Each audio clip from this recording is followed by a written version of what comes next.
is Leia and this is my live presentation, which is taking place in a tree because the poster is so much shorter than me that I decided I need to be better able to point at things. That's why it's in a tree. So my metaphor is archery because I like archery and because I was thinking about it. So I compared the 3 years of middle school to stringing a bow, knocking an arrow, and aiming an arrow. This is one. All the grades and classes build on what you already know from previous grades and classes, and it would be kind of hard to skip them because you cannot shoot an arrow without stringing the bow first, because that would be impossible, and then you can't really hit anything without aiming the arrow. Or knocking it, for that matter. So, what did I say? In 7th grade, you expand on what you learned in 6th grade, and in 8th grade, you expand on what you learned in 7th grade and 6th grade. So, that will help you in high school, because high school will also expand on what you learned in middle school. So I also compared the bow to the teachers, the arrow to me, and the target to high school and college and a job, depending on which part of the target, what target you have. And so then I said, how does shooting an arrow relate to middle school?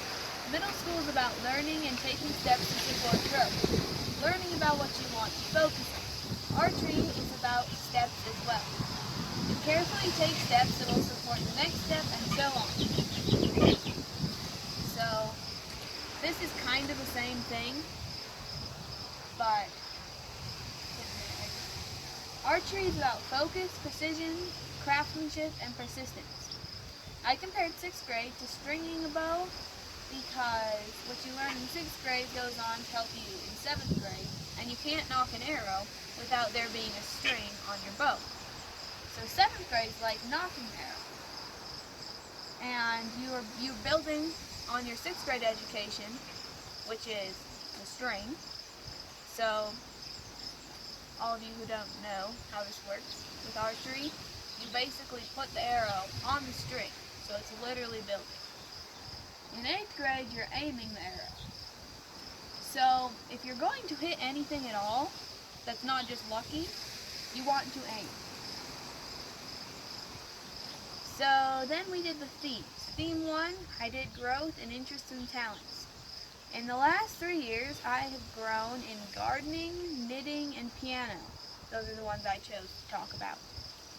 And knitting has really taught me persistence and craftsmanship because sometimes knitting projects take forever, partially because I don't work on them, and craftsmanship because if I see a mistake, I want to go back and fix it, so I have to try really hard not to make mistakes in the first place, because going back and fixing it is kind of a process, depending on what the mistake is. So piano taught me the value of practicing, because if I don't practice my piano, then I get the same song over and over and over, and I get really bored of that song. And then gardening. Gardening has taught me patience because it takes forever for the plants to come up, and it takes forever for them to grow and have vegetables or fruit or whatever you planted, or have flowers. And so what I have to show for this is a bunch of old fair ribbons and old projects for knitting, a bunch of old books that are really marked up, and old songs that I've memorized for piano. And for gardening, all I currently have is an empty garden with some weeds and a bunch of hoed rows for the water. But come back in 4 months or so, and I will have a bunch of potatoes, strawberries, beans, carrots, and probably still some weeds. So this relates to archery because you need basically all of those qualities for archery. You need craftsmanship and persistence. Is that what I mean? Persistence and craftsmanship to get good at archery, you need patience when you're aiming the arrow, and you need patience to like want to get good at archery, because it's hard. And if I didn't just keep going and being patient with myself, then I probably would have quit a long time ago. So theme 2, I chose mentor relationships. In the last 3 years, I've had wonderful mentors, and the ones that have helped me the longest are my friend Miss Chris, who's the librarian at Fort Lewis Mesa, and she taught me how to knit, and she has always been there for me when I have a knitting crisis, which doesn't happen as often in Morty's Chapel a lot more.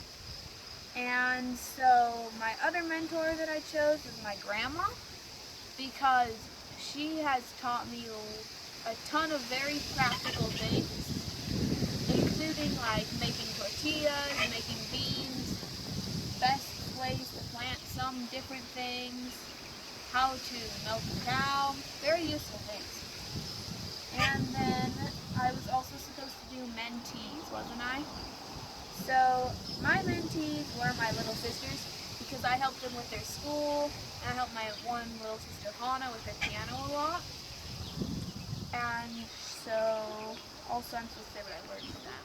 I've learned a little more about like specific techniques in the piano that I didn't really work on that much, but Hannah works on a lot more than I do.